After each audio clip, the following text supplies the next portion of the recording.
How to install your Blazer CWL518 flood spot light bar onto a pickup truck. Here are some of the recommended tools and accessories you will need to complete this installation. And here are the items that come with the light. First, using the mounting bracket to determine where you want the light to be located, drill holes in your desired mounting locations and secure the light with the provided hardware. Now that the light is secured to the vehicle, we can begin the wiring portion of our installation.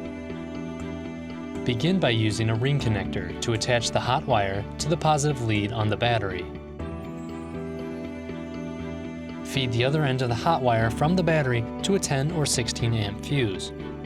From the fuse, run the wire to the dashboard by drilling through the firewall in a logical location that will not interfere with engine operation. Protect the wire with a rubber grommet. Insert a switch into the dashboard and attach it to the hot wire from the battery.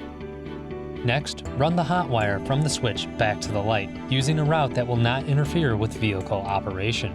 Secure this hot wire to the corresponding hot wire in the light's pigtail, using a heat shrink butt connector.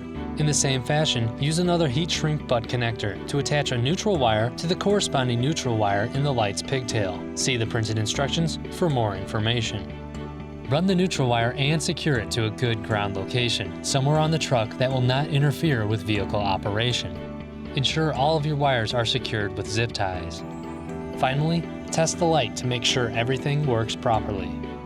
Congratulations, you have successfully installed your new Blazer CWL518 flood spot light bar. Blazer International lights the way.